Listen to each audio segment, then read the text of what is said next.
Assalamualaikum, selamat siang anak-anak. Selamat siang.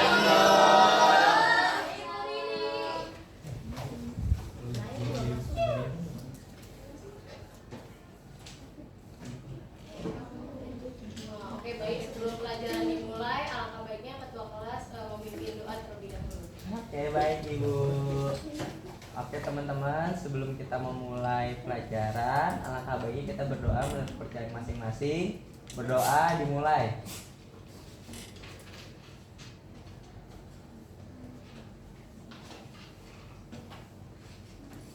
Selesai. Mengucapkan salam. Assalamualaikum warahmatullahi wabarakatuh. Waalaikumsalam warahmatullahi wabarakatuh. Selamat siang semuanya. Siang, Bu. Bagaimana kabarnya hari ini? Alhamdulillah luar biasa. Masya Allah. Masya Allah. Baik, alhamdulillah. Ketua kelas gimana? Apakah ada yang tidak hadir? Ada Bu, Ipin Bu, nggak ada kabar Bu. Oh, ada kabar ya? Iya, Ipin nggak ada kabar. Agus sudah ada, Agus. Agus sudah ada Agus. Sebelumnya Agus nggak masuk ya? Iya, sebenarnya Apa aku itu masuk. dia? Karena dia bannya bocor. Agus Farhan. Agus Farhan. Oke, tetap semangat ya teman-teman hari ini karena ini adalah pembelajaran terakhir. Sebelumnya diajarkan oleh ibu siapa? Ibu Ayu. Ayu. Kalau boleh tahu materi apa yang dibawakan oleh Ibu Ayu? Ada yang masih ingat? Urbanisasi. Oke. Selanjutnya bisa baca apa yang materi yang akan saya bacakan, saya bawakan. Konflik kekerasan dan perdamaian. Oke, apa itu konflik? Sebutin satu kata yang sama gitu dengan kata konflik. Perang. Beda itu ribut. Perang. Kayak ada pertentangan, Perselisihan, Bu. perselisihan, Percekcokan Bu. itu apa? Percekcokan Bu. Cekcokan, adu mulut.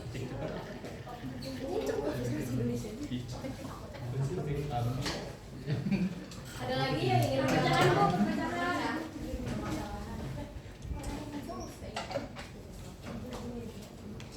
Oke, benar ya yang udah dikatakan oleh Echa, Rido, Naya.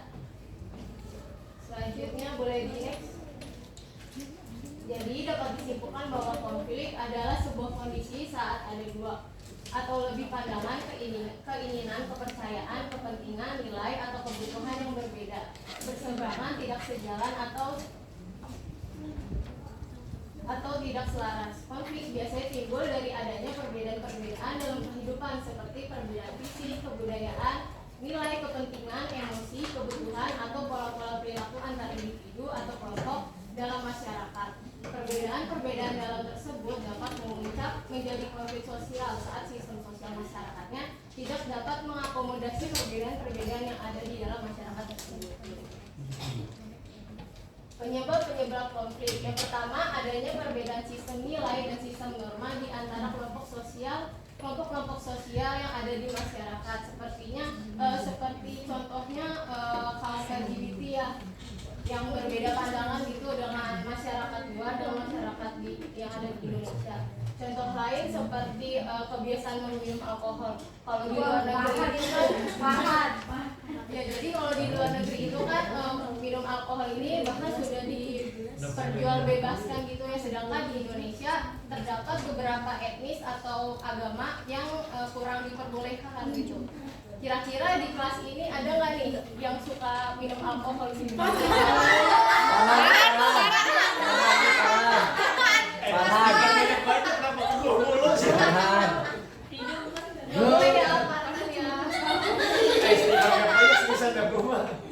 Apaan nggak banyak-banyak?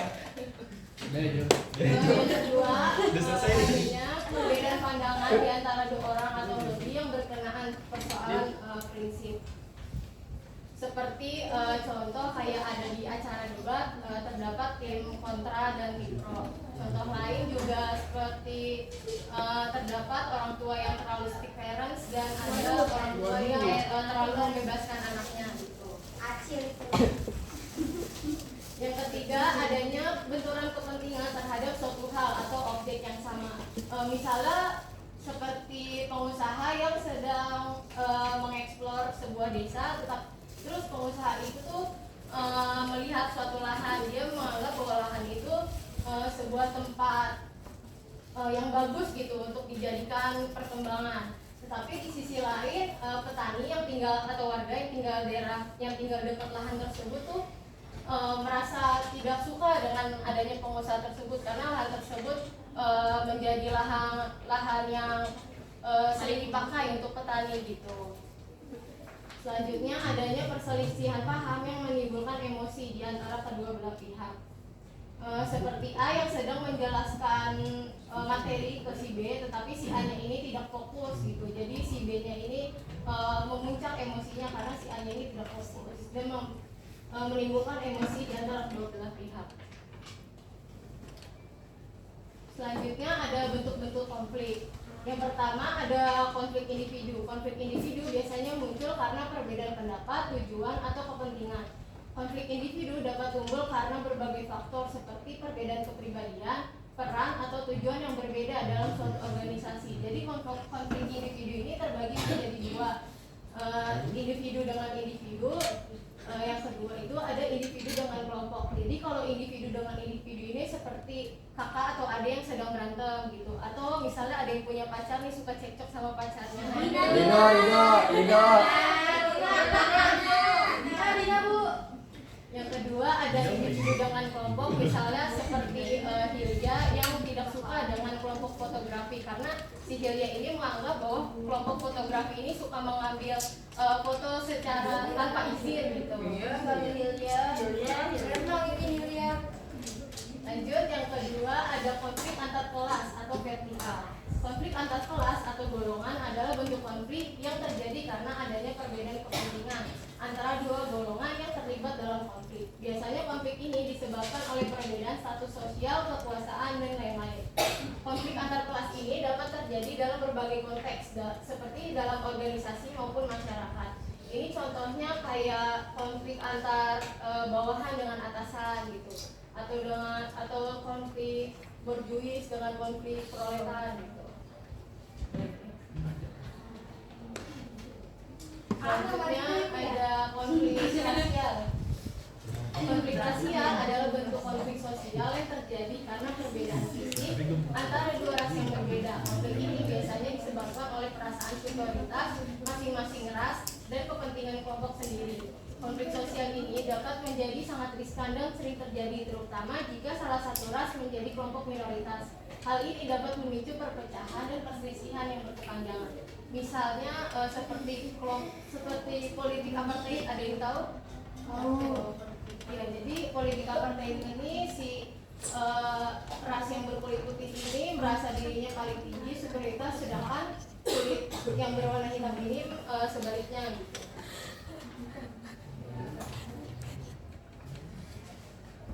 Oke, apa itu kekerasan? Kekerasan merupakan bentuk lanjutan dari konflik sosial. Kekerasan dapat didefinisikan sebagai perbuatan seseorang atau kelompok yang menyebabkan cedera atau matinya orang lain atau menyebabkan kerusakan atau barang orang lain. Bentuk kekerasan meliputi perkataan, tindakan, sikap, dan berbagai struktur atau sistem yang dapat menyebabkan kerusakan pada diri seseorang, baik secara fisik atau mental dan lingkungan. Segala bentuk tindakan atau perkataan yang dapat menghalangi seseorang menggali potensinya pun dapat disebut sebagai kekerasan. Ya, jadi kekerasan ini terbagi menjadi dua, yaitu kekerasan langsung dan kekerasan tidak langsung. Jadi kekerasan langsung ini lebih ke menyerang secara fisik dan tentunya merugikan individu ya atau korban.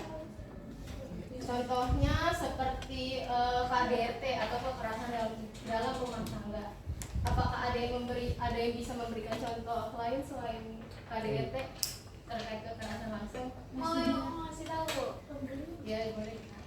Pemerkosaan tuh. Oh bisa. Oke, ada lagi? Kalau pembunuhan masuk nggak, Bu? Oke, bisa. Ada lagi? Pemukulan. Apa hilang? Pemukulan keroyokan. Oke. Ya, Tawuran, jadi tawuran. ya bisa kan itu fisik ya jatuhnya. Jadi benar ya apa yang udah dikatakan oleh teman-teman yang tadi. Selanjutnya kekerasan tidak langsung atau indirect violence. Jadi kekerasan tidak langsung ini tanpa adanya sentuhan fisik gitu. Jadi tetap merugikan individu atau orang lain. Jadi lebih ke perkataan. Contohnya seperti pelecehan secara verbal atau pembulian yang seperti ejek-ejekan sama teman. Semoga di sini nggak ada ya yang seperti itu ya, Bu. Ya, Bu, saya, Bu. Nggak boleh gitu ya kamu patah.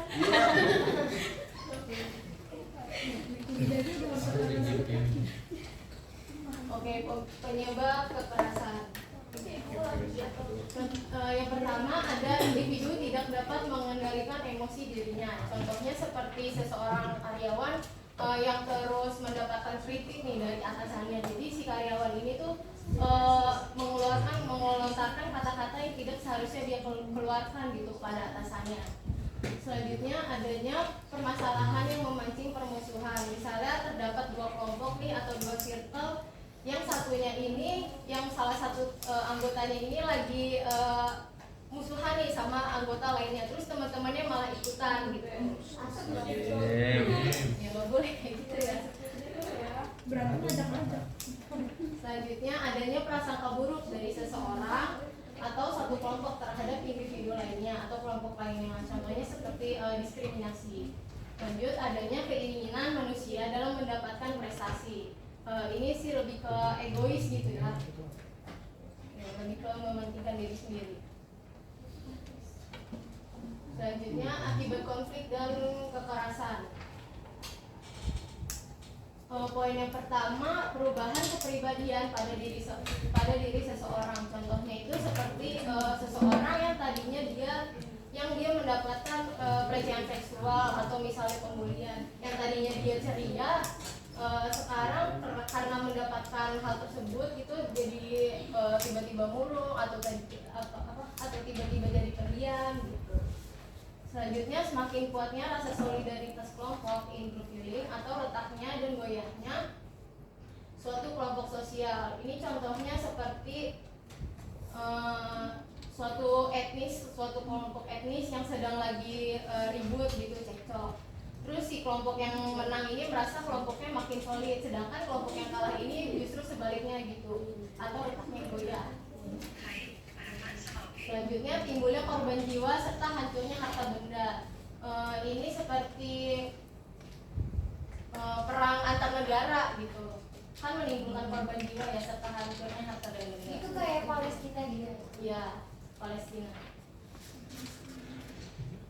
Selanjutnya di poin terakhir ini ada perdamaian. Konflik dan kekerasan menimbulkan kondisi yang tidak menyenangkan bagi kedua belah pihak, terutama bagi pihak yang mengalami kekalahan. Konflik dan kekerasan mengakibatkan jatuhnya korban jiwa serta hancurnya harta dan benda di kedua belah pihak yang bertikai. Oleh karena itu, perdamaian menjadi hal yang sangat penting dalam dinamika kehidupan sosial. Perdamaian merupakan istilah yang merujuk pada suatu kondisi yang tenang, tidak adanya kekerasan, harmoni, keamanan, kerukunan, keserasian, dan adanya saling pengertian di masyarakat.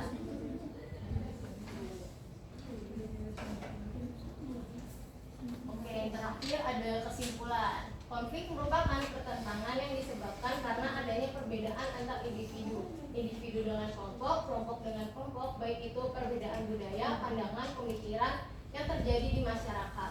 Konflik yang diwujudkan dalam tindakan menghancurkan lawan disebut dengan kekerasan. Tidak semua konflik diawali dengan kekerasan, tetapi kalau sudah terjadi kekerasan pasti diawali dengan adanya konflik.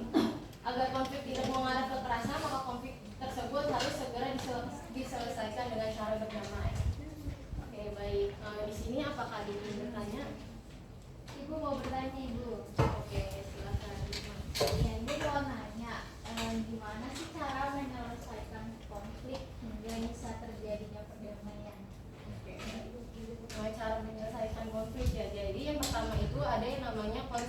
konsiliasi. Konsiliasi ini pengendalian konflik yang dilakukan oleh lembaga yang memungkinkan berdiskusi serta mengambil keputusan yang adil di antara dua pihak yang terlibat. Contoh kedua itu ada mediasi, yaitu mengambil atau menunjuk pihak ketiga sebagai mediator atau pemberi nasihat. Oke. Selanjutnya ada tugas ya.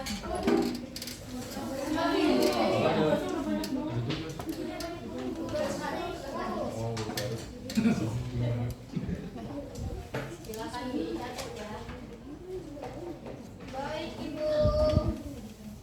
Nanti fotonya ini kirim ke grup.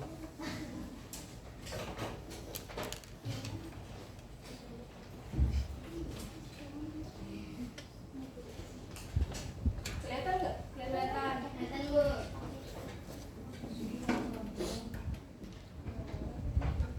Contoh kasus.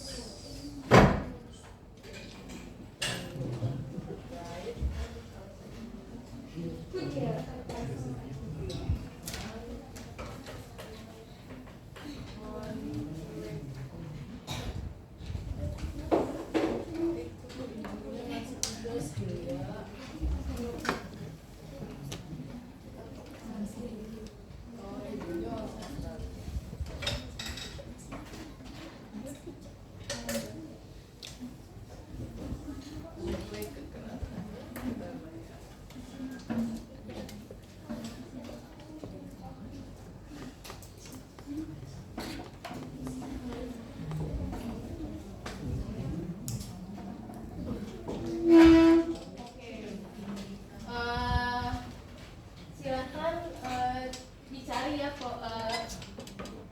soal tersebut selama 1 menit. Kalau misalnya waktunya nggak cukup, boleh minggu depan. Oke, boleh dicari dulu.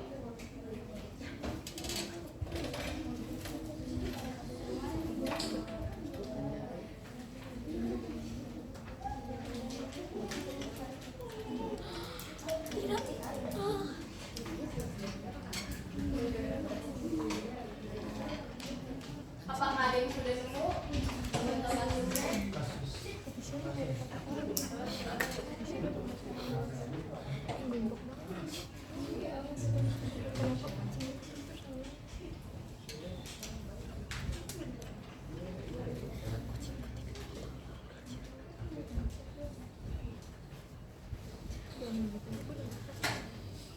Oke, karena waktunya sudah habis, jadi tugas hari ini dilanjutkan di minggu depan.